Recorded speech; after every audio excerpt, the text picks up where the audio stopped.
I am somebody. I may be poor, but I am somebody.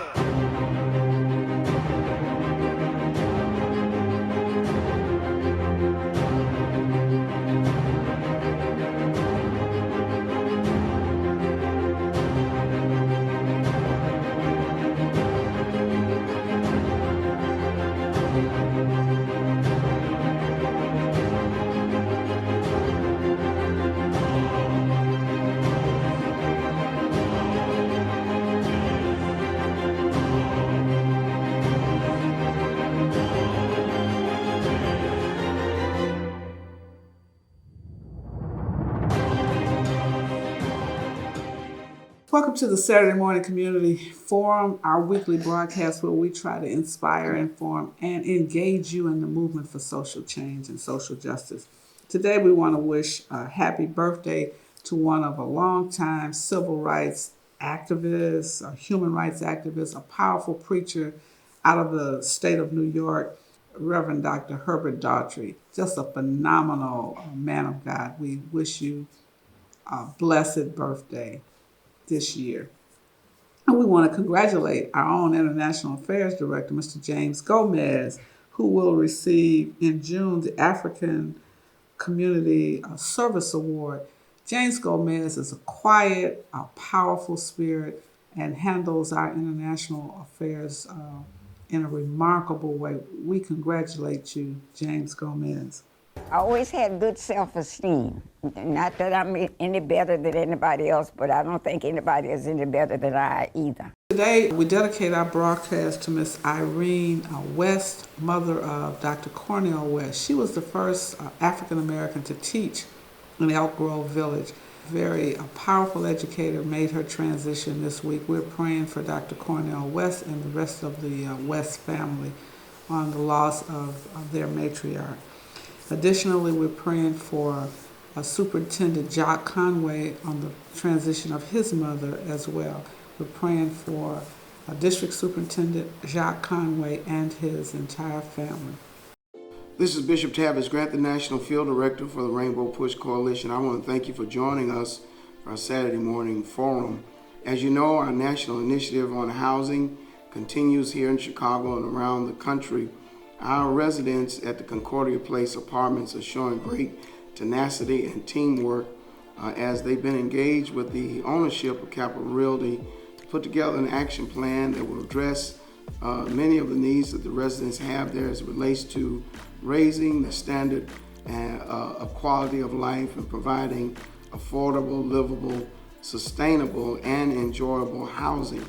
Along with HUD and Reverend Jackson, this is the kind of initiative that really addresses our attempt to fight poverty and bridge the gap as it relates to wealth and access to capital. So if you're interested in what we're doing, wherever you are around the country, you can see the address at the bottom of the screen, www.rainbowpush.org. You can hit us on Twitter or Instagram. Go to our YouTube channel and subscribe, as well as you can call us here in Chicago, 773-373-3366. Affordable housing is the way of bridging the gap of wealth inequality and access to capital. And together we win. Keep hope alive. Good morning, Push family. It's always good to be with you. I wanted to give you another update as to what's going on in Quincy, Illinois surrounding the Jasper Evans story. As of today, Steve Holman, the owner of the barn, has relinquished his liquor license, which is a major win for us. But we're wondering, why would he do so voluntarily, as we know that he relinquished it on Wednesday, April the 28th.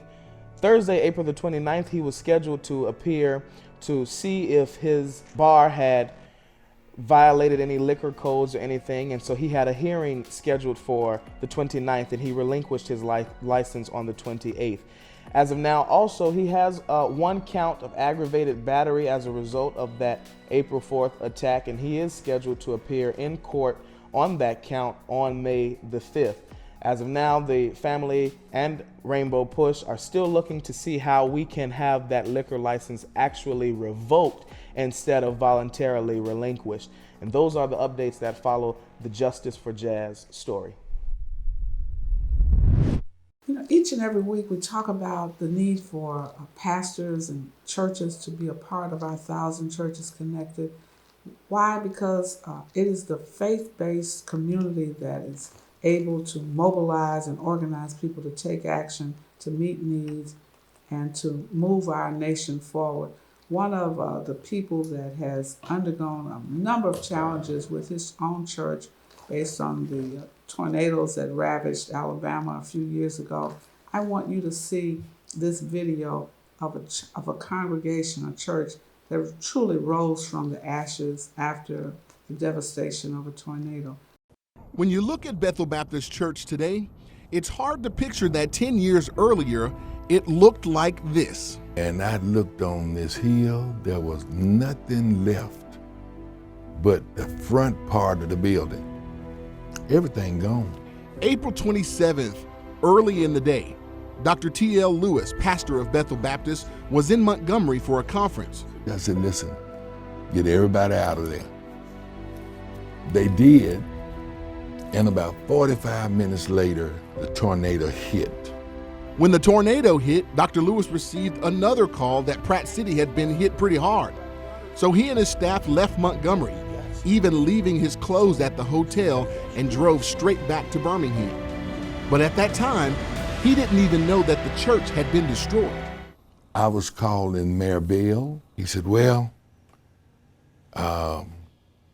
sorry, your church is gone. I guess you got to figure out what y'all gonna do. I said, what do you mean? He said, Bethel is no longer there. And I said, my God. But instead of feeling sad about his church being gone, Dr. Lewis went to work. So I called Mayor Bell back. I said, look, do we have any building left out here to we could occupy? He said, yeah, Scott School is here. I said, can you get me the key? I got to get in there. He said, what are you going to want to do? That's where you're going to hold church? I said, no, sir. We got to get a disaster relief center. Alabama Power came in, hooked up the generators. We were open for business. And we did that for almost 2 years. As a pastor, I've always taught this congregation that the church is not property, it's people. Wherever we are, that's where the church is, because we're all one. And that body of one, after a few years and millions of dollars later, rebuilt the church as you see it today. There have been celebrations of life, guest appearances from guest clergy, and things couldn't have been better for Bethel Baptist. That was until 2020. A thing called COVID-19 stopped the church to worship as an assembly. We still have in church. They can't come to Bethel house, but Bethel can go to their houses. That's why Dr. Lewis has encouraged his entire congregation to get vaccinated, because he told us some very exciting news. After a year of being online only, Dr. Lewis has set a date for in-person service once again. Because I believe that when God is trying to deliver something, he uses a woman for delivery. So on Mother's Day, they're going to come back in this building. Great news for the people who experienced the loss of a church from a tornado and the loss of assembly from COVID-19. We are ready.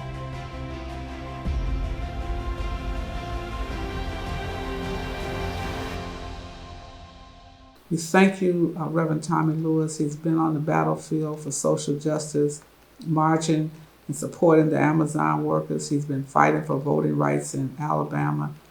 This pastor activist has been always on the cutting edge, a member of our 1,000 Churches Connected. We thank God for you. And we need you to join 1,000 Churches Connected. Why? Because we support you. We've helped many of the congregations benefit from the PPP loans. We've helped congregations get connected to the new technology so that you can make your church services available to members all over the world. We also help give you cutting edge information on what's happening in the world and how it is the faith community can and should respond.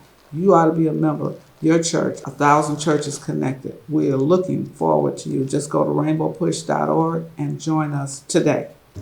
Many of you have been watching the George Floyd trial. Well, we have a very detailed commentary from our chair of the board, Attorney C.K. Hoffler, who's going to really go into a deep dive on what happened with that trial, give some perspectives from our legal expert. I know you've heard legal experts on many of the networks. Well, you're going to hear our Rainbow Push chair of the board, also president of the National Bar Association, largest association of African American lawyers in the country, Attorney C.K. Hoffler. Did you see them provide any medical attention? I did not. Then based on these observations, do you have an opinion as to whether the defendant violated MPD departmental policy 7-350 by failing to render aid to Mr. Floyd? I agree that the defendant violated our policy in terms of rendering aid. All right, I want to welcome my guest trial attorney and president of the National Bar Association, C.K. Hoffler. C.K., thank you so much for being with me this evening. Thank you. All right, now that was a mishmash of what I thought were the three separate phases of the prosecution's case, and perhaps what was the most effective testimony in those phases. And in so many ways, this case was incredible. It was special in so many ways. I'd love to get your opinion as to the case, how it played out, and ultimately the verdict. Absolutely, Michael. Well, I think there were really five really, really compelling pieces of evidence, if you will, in this case that resulted in the verdict. One, and the most compelling piece of evidence, was that 9 minutes and 29 seconds of video, where we saw the video footage, and we originally the world thought it was 8 minutes and 46 seconds, 9 minutes and 29 seconds. And that video was dissected by so many witnesses. Secondly, just as you mentioned, the fact witnesses, the fact that you had bystanders, children who were bystanders, and others that testified, as well as one of George Floyd's brothers. Third, the medical experts that testified, that established really beyond a reasonable doubt the cause of death, how he died, and plugged up all of the holes. Fourth, the police testifying, the chief of police, other police officers who talked about training, professionalism, ethics, and deviation of the standard. In all areas, Derek Chauvin violated those. And for them to dissect, we saw the dissection of that video, and at points where they discussed when he should have stopped with the chokehold, assuming he should have done that. But even if it were justified, when he should have stopped, and how many minutes he continued. Just that image of law enforcement saying Derek Chauvin messed up, what he did was wrong, it was misconduct, it was excessive use of force, that was compelling. And then the fifth thing that I think was persuasive was the lawyering. Great lawyering. Great lawyering. I mean, I've been a lawyer for 34 years. I've done a lot of trials, high-stake trials. And the lawyers broke the elements of that case down so that when they came to closing, they could point it back to every single piece of evidence that supported a conviction on second-degree murder, third-degree murder, and second-degree manslaughter, without a question. So I think those are the five things. And then let me just say another. Where we are in this country today, the social justice environment, the protests and the marches, that informs, just how people are thinking and seeing evidence. But without those other things, including the great lawyering, the verdict, there may not have been a conviction. So, that was great. And then let's just say another thing that we saw happen. The defense presented its case. The defense did not have a compelling case. But their expert witness, the doctor that testified that George Floyd died from a bad heart, the ingestion of opioids, and then this throwaway, making up stuff as we go along, carbon monoxide was simply not credible on any level. Mm-hmm. And in his opinion in chief, not even to talk about the knee to the neck, the 9 minutes and 29 seconds, he came through and talked about it really on cross-examination. That's when he was able to answer that. Was just really, it appeared to me as someone who has put on experts in difficult cases, it was really disingenuous. And I think they lost a lot of credibility with the jury. Not that they could have really poked real holes in that case, because the prosecution put on an airtight case with a dream team and lawyers who knew how to bring it, who knew how to present the evidence, who were quick, and they also did a great job in cross-examining the witnesses, and also in the redirect examination of their witnesses. So even when the defense cross-examined the witnesses that the prosecution put up, the redirect of those witnesses was also very well done. All right, I want to play a quick soundbite from Amanda Chase. She's a Republican senator from Virginia, regarding this issue. Let's take a listen. I am so concerned about our law enforcement right now quitting, and you should be too. Now, she was referring to the Derek Chauvin verdict and some of these changes that are being presented by the Policing Act of 2021. I want to get your sense of who would want to be a police officer now. We have to remember how difficult that job is as well. It is a difficult job. And I do, and remember, this is not an indictment on all police. It's an indictment on bad police, on police who are rogue police and who do not follow the rules. There are some magnificent, wonderful law enforcement officers out there, many of them. And so if you really are playing by the rules and believe in accountability, which many of them do, and I've represented law enforcement before. So if you believe in that, then there should not be a problem. There should not be a concern of the George Floyd Justice and Policing Act.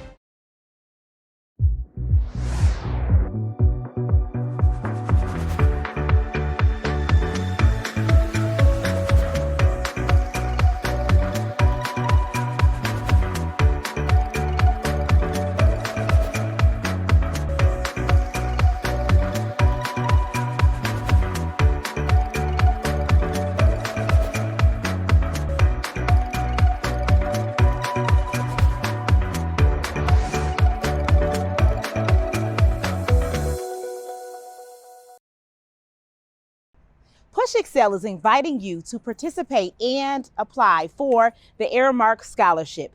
This award is going to go towards 10 high school CPS seniors. Anyone that is interested in pursuing a career in building management or trade, please apply at www.pushexcel.org for a $2,500 scholarship. If you are interested, you can have a career going to Kennedy King College with the scholarship, and we want to partner with you to succeed. Attention high school seniors and college freshmen, sophomores, and juniors. If you are in need of financial assistance, Push for Excellence offers a variety of scholarships for which you may be eligible to apply. Whether it's the Jesse Jackson Fellows Toyota Scholarship, the Cirillo McSween New York Life Scholarship, or the Oralee Sanders Scholarship, Push for Excellence strives to offer something for everyone. Here are just a few of our scholarship recipients. Hello everyone viewing, my name is Chidi Osakwe. Dominique Davis. Julian Jones. China Mazum. Miles Chairman. Jalen Clark. Marcus Anderson. Jaden Reed. Kari Young. Ms. Megan Chu, and I'm a Cirillo McSween Scholar. I want to take this opportunity to thank Reverend Jesse Jackson for all his support of my college education. Thank you for all of Toyota for helping with Reverend Jackson with the scholarship as well. I just want to take the opportunity to say thank you to Reverend Jesse Jackson for helping to make the scholarship opportunity possible for me. As appreciative as I was before, I'm even more grateful now having received this scholarship. Not only has it helped me out financially with paying for tuition, but it has also awarded me the opportunity to learn more about the Rainbow Push Coalition and their different initiatives in the African American community.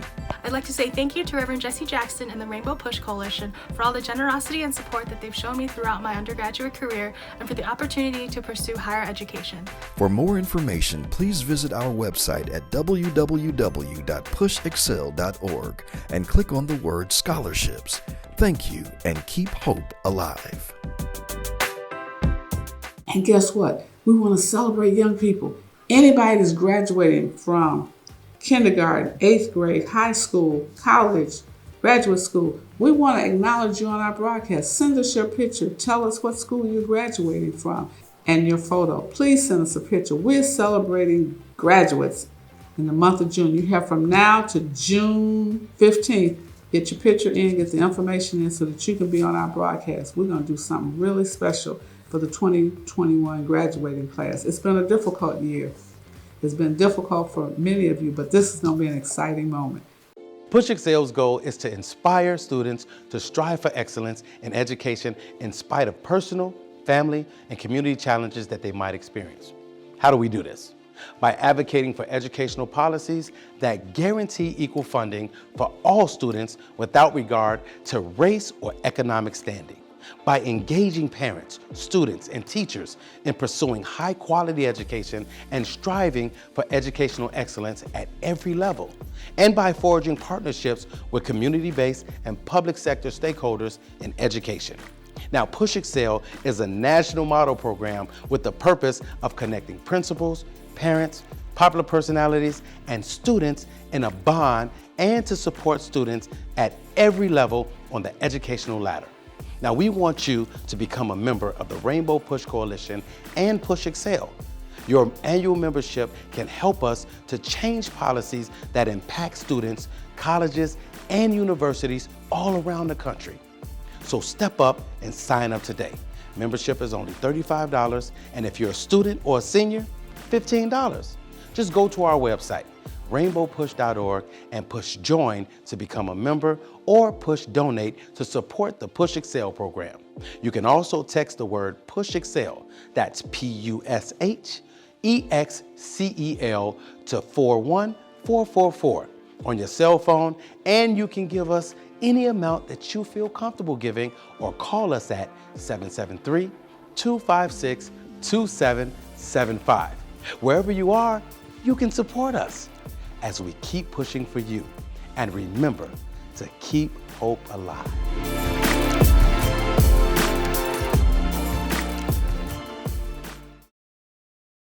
Reverend Jesse Jackson began this work in the late 1990s. He gathered with Silicon Valley leaders in the 90s to talk about this evolving reality of technology and the digital world. We could bring to pass the vision of Reverend Jesse Lewis Jackson Sr., and that is equality even in the tech industry, so that the bad hand that we had been dealt with can be replaced by a good hand of equality of opportunities. That we should be focused on making sure that our advancements are structural, so that we're actually building new infrastructure, new policy, new ways of doing business that will survive. Be values driven and don't compromise, and define for your life, this is how I prefer to be treated, this is how I will be treated, and really get with a company that aligns with your values. There's plenty of tech companies out there, and don't budge on that. People who look like us, Black and brown Americans, to not just get online, but fully leverage this new tech economy and this new online economy that now drives the American economy. What I would say to tech workers at this moment is, this is a moment of opportunity. If you're not applying for the promotion, if you're not applying for the loan, now, don't wait. Get out there. Make these companies make good on their commitment to invest in the African American, Latinx, and other underrepresented minority communities. These important conversations might not be possible because of your support and partnership. Our collaborative work of advancing economic justice and inclusion in the tech sector will continue. Another year of excitement, another year of impact, and another year we get to share as we gather the family together to do something great. Today we celebrate Law Day all over America, and I know many of you heard about May 1st. It's Law Day, it's May Day, and you're wondering what is it that we should celebrate when we look at the police-involved shootings that have occurred in major cities all across the country. It seems like in the midst of the George Floyd trial, there have been an increased number of shootings in Minneapolis, well, in the suburb of Minneapolis, in Ohio, in North Carolina. And so we're going to have a panel of lawyers discuss with you and I today about what they see in terms of some of the legal issues regarding police use of force, and what are some of the recommendations for change. The other thing we want to talk about, and you could say you've heard it here first, we're going to talk about treaty rights, and we're going to talk about air property as a part of this legal panel. Welcome to Legal Roundtable. It's Law Day in America. All over the country, we are looking at the progress we've made in terms of public policy, but also looking at the challenges we face within our legal community. It's police reform, voting rights, housing issues, Native American rights and issues. And so I have a panel of legal experts who will share a discussion on many of the issues and give us a sense of the direction we should take to achieve positive outcomes. I'm going to start with a former president of the National Bar Association, and who is now the vice chair of the American Bar Association Social Justice Committee, Attorney Juan Thomas. You've been dealing with police reform issues for some time, as well as a number of other issues. What do you say about the climate we live in, and what are the recommendations you have for lawyers and community residents? Thank you, Reverend Wilson, for having us, and thank you to Reverend Jackson in his absence for his continued leadership on a variety of issues. He's truly been a champion for all of us for over 50 years, and we continue to lift him up in prayer concerning his health challenges, but also so glad to see him still on the battlefield. And literally last week, we saw him and Reverend Sharpton and Attorney Ben Crump and others in Minneapolis, Minnesota, awaiting the verdict in the Derek Chauvin trial. And luckily and happily, that jury verdict came back guilty on all charges.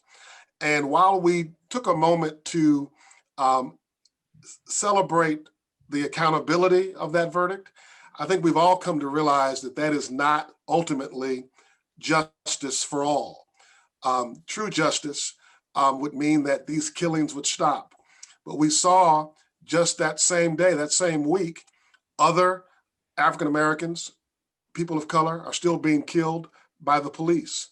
DeMarcus Wright, and now we see in North Carolina, Andrew Brown Jr. And this kind of underscores the reality that systemic and institutional racism have been defining elements of policing in our country by design and by practice.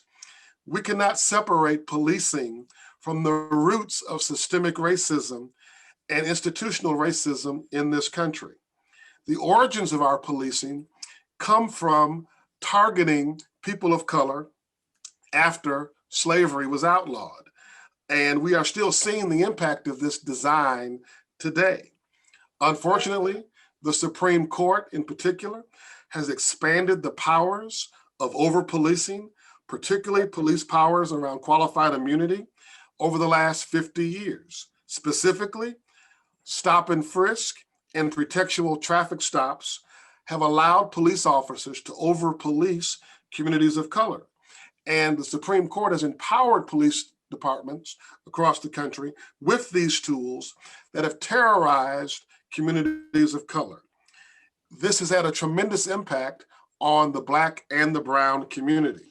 Unfortunately, armed officers in this country are called regarding traffic violations, mental illness issues, substance abuse, poverty, school discipline, and a host of other social issues that they are not trained and equipped to handle.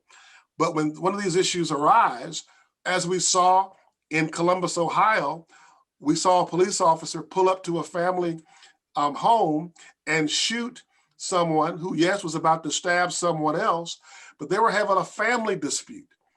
And the question becomes, while there's a debate right now if that was justified or not, Did someone have to lose their life over an internal family dispute such as that?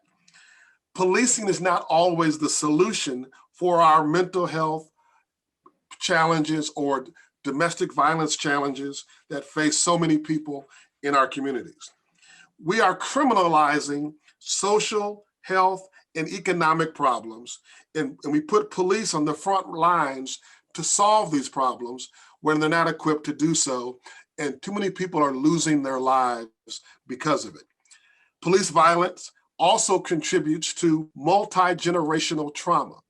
The families of Breonna Taylor, the families of Tamir Rice, the families of George Floyd, the family members who are in the family of Ahmaud Arbery and Eric Gardner and so many others, and now Andrew Brown again, DeMarcus Wright again in Ohio, those families will have trauma and mental health and depression issues for generations in their families.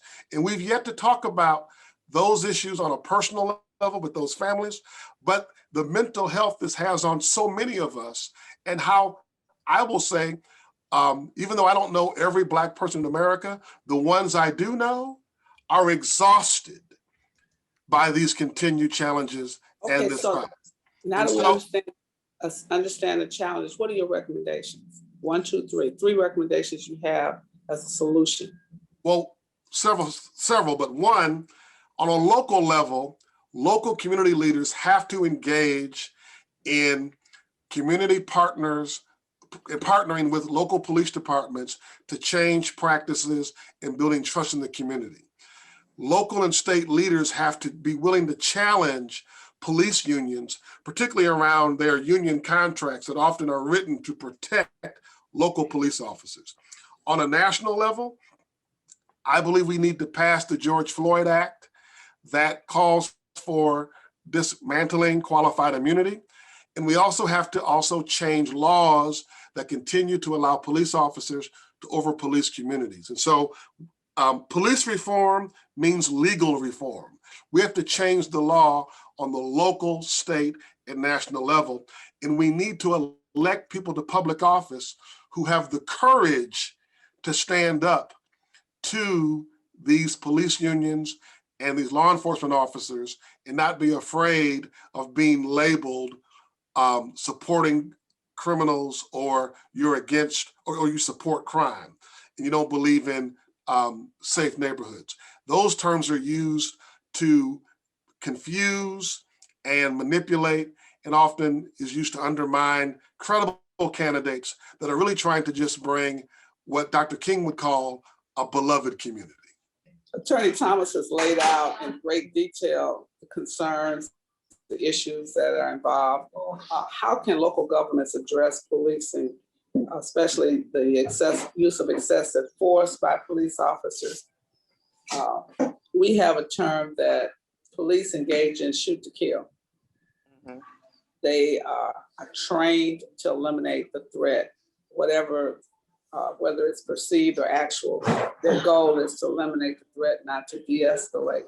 That's how most of them are trained, shoot body mass. So how can local governments address this issue of force? I'm going to take us back in time a little bit to 2001 in Cincinnati, Ohio, when there was the shooting of Timothy Thomas, which sparked days of civil unrest / riots in Cincinnati. And at that time, Cincinnati embarked upon a landmark collaborative agreement. That was an agreement between the police department, the administration for the city of Cincinnati, and the community.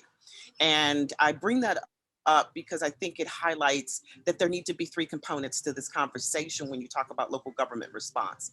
There's got to be a community partnership, as Juan referred to.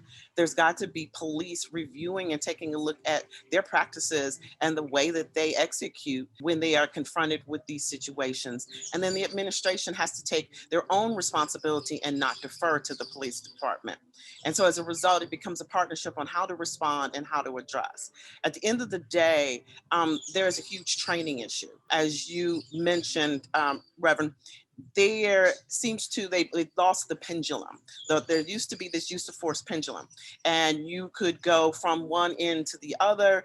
Obviously, if you were confronted with deadly force, you're allowed to use deadly force in response, but you were supposed to look at the use of force pendulum, and it's supposed to be in your head in terms of, I don't have to move all the way to a weapon. I could use my taser, or I could use my training. Many people talk about the situation that occurred in Columbus with a 16-year-old teenager. And the reality is she was a 16-year-old girl.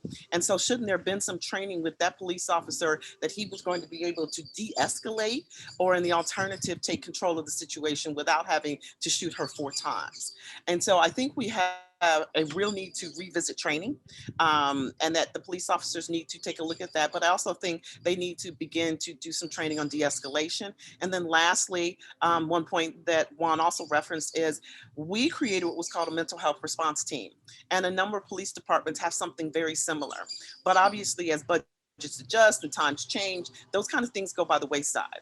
But many times we are talking about people who are in crises, mental crises, and it is not a situation of violence, but rather is a situation that perhaps someone who had mental health training could de-escalate and resolve the situation. So for me, I think local government needs to revisit the way that they're doing business, and then perhaps put some of the money that is invested in police and put it back into training our police officers using that use of force pendulum, but also bringing in community leaders so that it's a partnership, of education and understanding, but also working together. And then lastly, I'll just simply say, while I was city attorney in Cincinnati, it was one day that stayed with me was there was a shooting of an African-American male at a White Castle.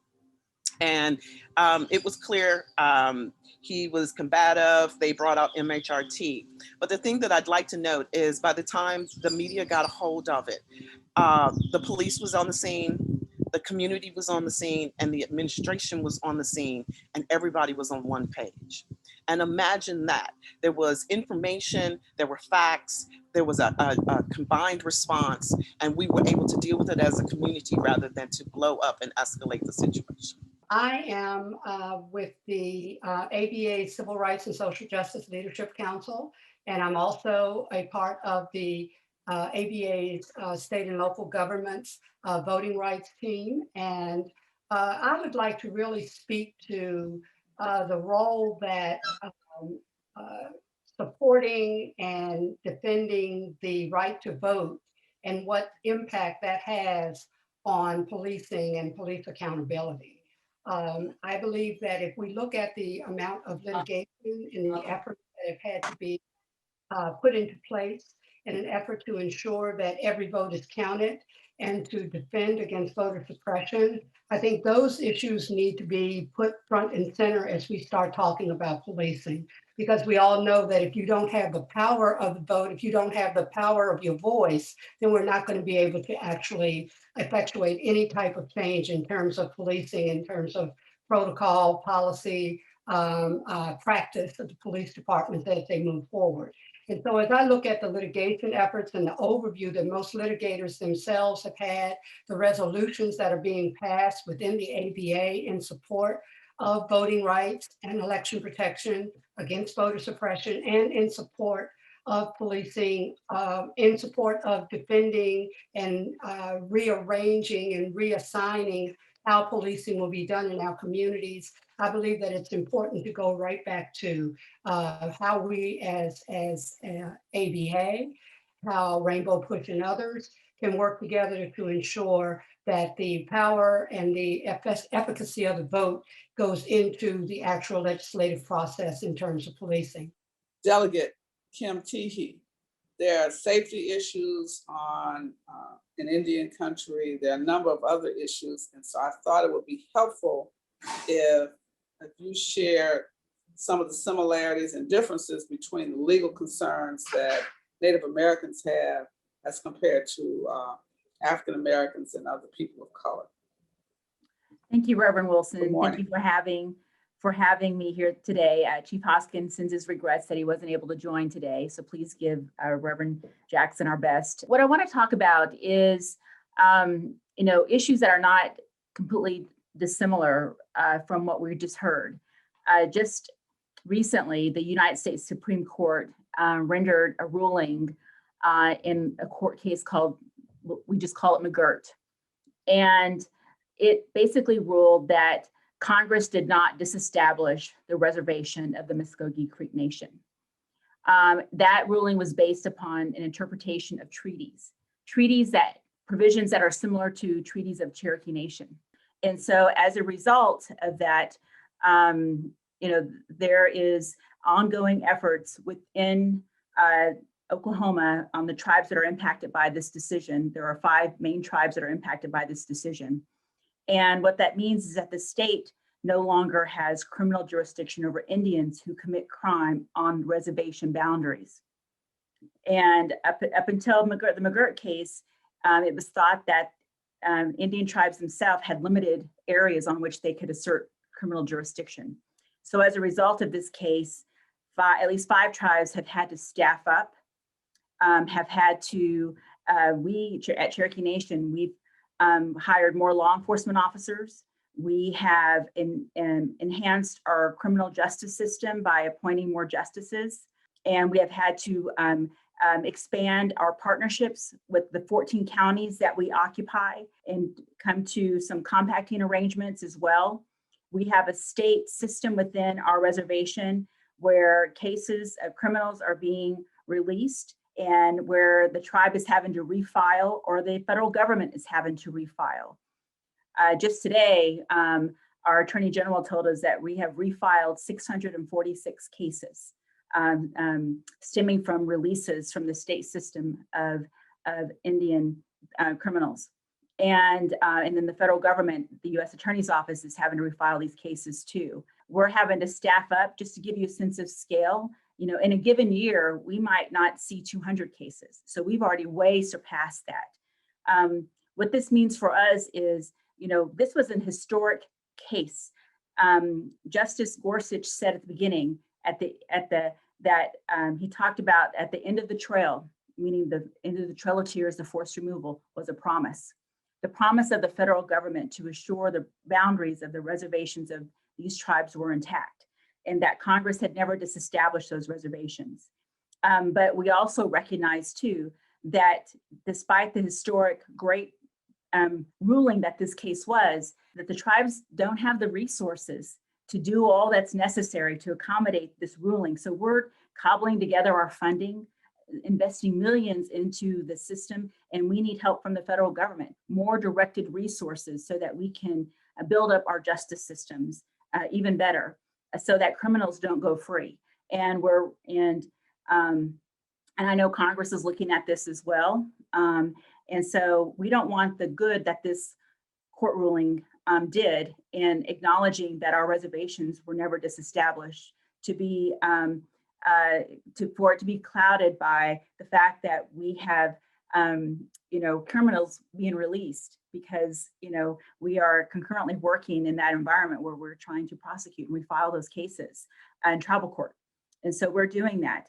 But what this tells us too, and what I don't want to lose sight of, because it goes to the heart of what I also want to talk about, which is treaties matter. In this U.S. Supreme Court reviewed the treaties between the tribe and the United States. Treaties matter. And when Congress does not directly, expressly abrogate, or courts do not abrogate treaty rights, they are still the supreme law of the land. So what Cherokee Nation, and Reverend Wilson, this, is trying to do is to get the United States House of Representatives to honor a treaty right of the Cherokee Nation from 1835. That treaty right is the very treaty that is our removal treaty. That treaty was signed by an illegal faction that led to the forced removal of Cherokees from the east to the west, to today, Oklahoma, where a quarter of our population died. So when I think of Mr. Thomas talking about historic trauma, absolutely there's historic trauma. We all carry it in us, the indignities and the unfortunate history that's there. But what a measure of justice, what a small measure of justice it would be for the United States to honor the treaty right of the Cherokee Nation and seat a delegate to the U.S. House of Representatives. And that's a treaty right that we're trying to get seated this Congress. Our hope is that we can get it done. We have a path to get it done. And I know my time is limited here, but I wanted to raise those two very important points for us. We have so much more in common than we have apart. And when you start looking at the similarities in our struggle, and when Attorney Thomas talks about historic trauma, well, it didn't just start with Africans who were brought here into the Americas. Think about the Native Americans who are already here and the historic trauma that they've experienced, the violence from what we remember as slave catchers. My family was blessed by getting out of Eastern Europe before the Nazis came to power. But certainly the Holocaust was a very poignant experience in my growing up. And I am concerned as a historian by the rise of nationalism in this country, and it worries me a great deal.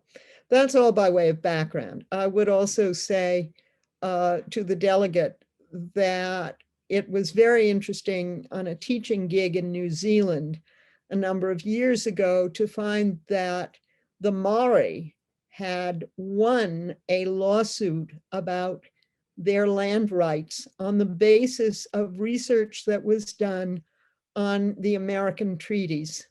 And so the treaties are extremely important.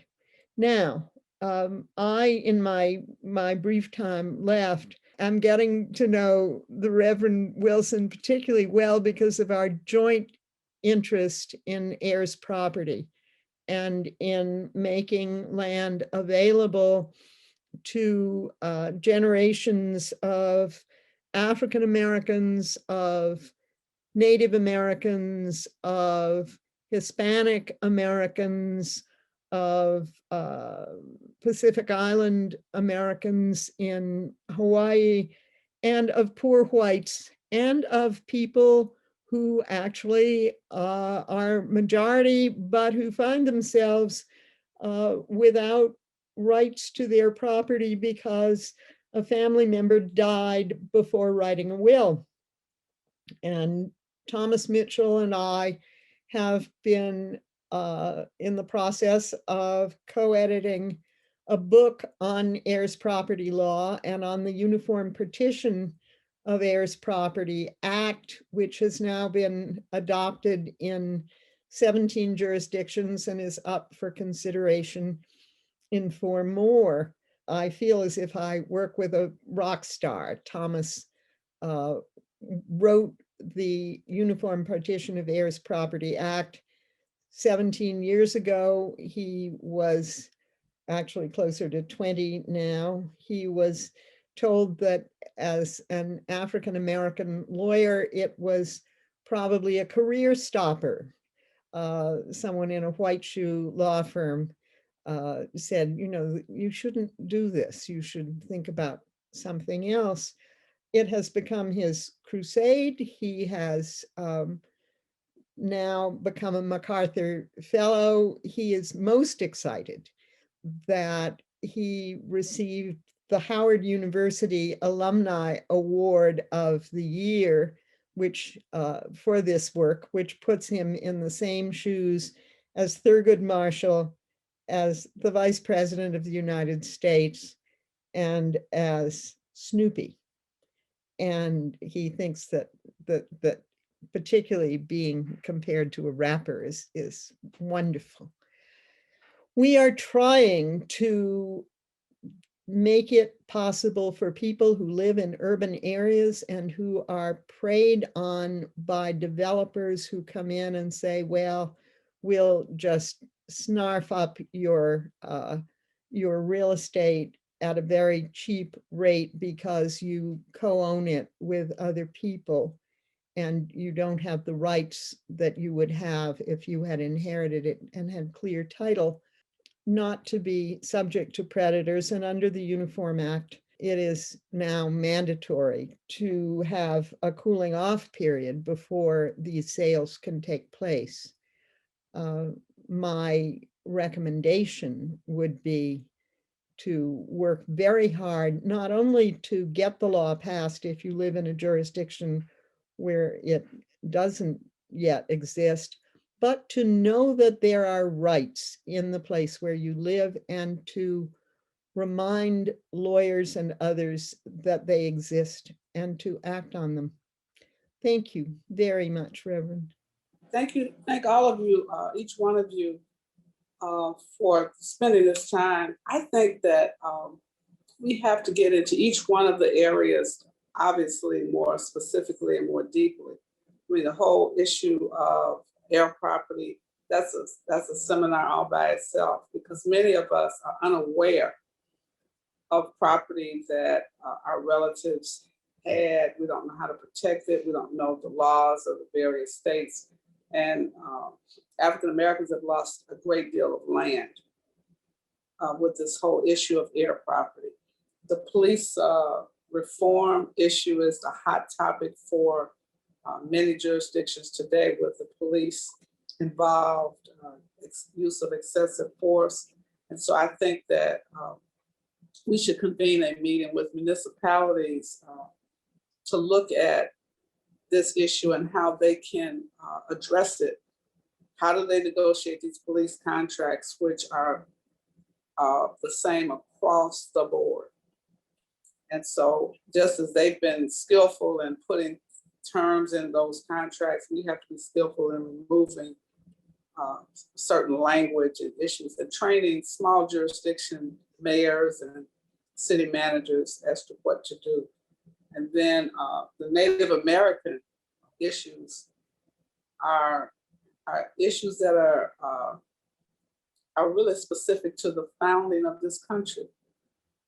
How we honor or disregard treaties matters, not just with Native Americans, but as we know, how we are viewed in the world court. And so Delegate Teehee, I'm so glad that you're always available to share with us.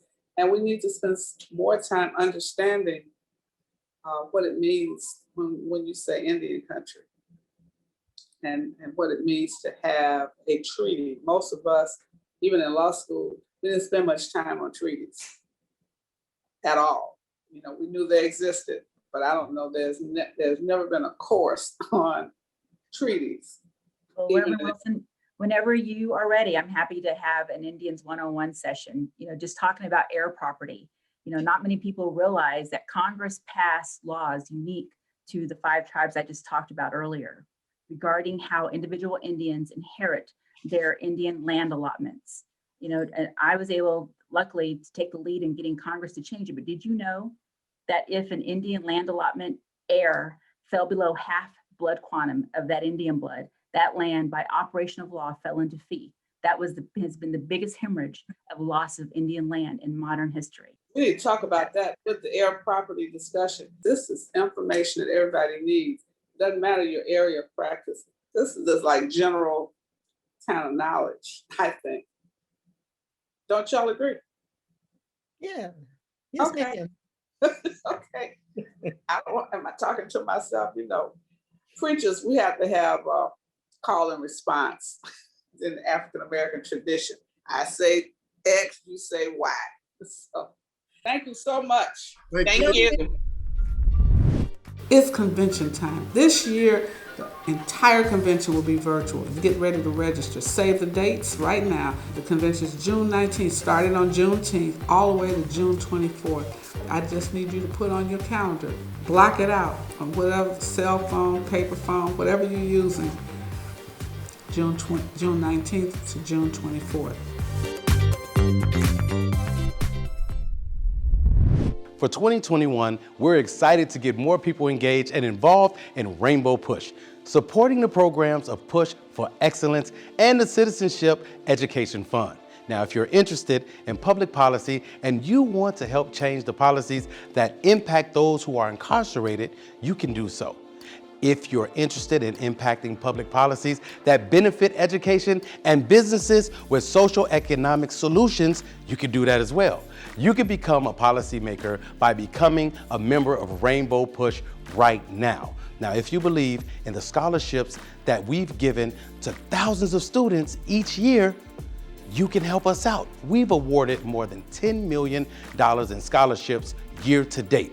Now, You can help young people achieve a higher education by becoming a member of Rainbow Push right now for the annual fee of only $35. And if you're a student or a senior, it's only $15. You can help us make a difference in the lives of millions. Now, if you watch us every week, or if you listen to us on the radio, or if you're viewing on social media, we need you to become a member. And how do you become a member? It's simple. Visit us at rainbowpush.org and press join. Maybe you'd like to support the work of Push. If so, it's really simple. You can do so by texting the word PUSH, that's P-U-S-H, to 41444 on your cell phone, and you can give any amount that you feel comfortable giving, or you can call us at 773-256-2775 or go to rainbowpush.org and push donate. So whenever you want to support, you can do it from anywhere. So keep pushing, because we're going to keep pushing for you and keep hope alive. Attention college freshmen. If you are a business or engineering major with a 3.0 GPA and will be starting your sophomore year this fall, Toyota has an opportunity just for you. The Jesse Jackson Fellows Toyota Scholarship is a $25,000 scholarship that is renewable for 2 additional years and includes summer internships. The deadline to apply is May 31st. For more information, visit www.pushexcel.org today. Dr. Kim, I went to jail with a group of 7 students, July 17, 1960, almost 60 years ago. We never stopped moving. I lost a few of jail cells and death. We never stopped moving. I thought it was time to write some of it down so the older generation can learn how we did and what we did and how global it was. Whether speaking about Mandela in South Africa, India, Qatar, Gandhi in India, here at home. This book tells the story, so please get it, to give it to your friends. Read it, let's argue about it, let's discuss it. Yep, so the book is Keeping Hope Alive, Sermons and Speeches of Reverend Jesse Jackson Sr. It's quite a good collection. You know, we've got sermons and speeches from around the globe because you have made such a global impact, not just here in the U.S., but around the world. Thank you for tuning in to our International Saturday morning broadcast. We need your support. Here are ways to give to Rainbow Push Coalition. Text PUSH, P-U-S-H, to 41444 to support the work of Reverend Jesse Jackson Sr. and Rainbow Push Coalition. When you shop, Amazon gives. Visit Amazon Smile and select Push for Excellence as your charitable organization by starting your shopping at smile.amazon.com. Get involved with the movement.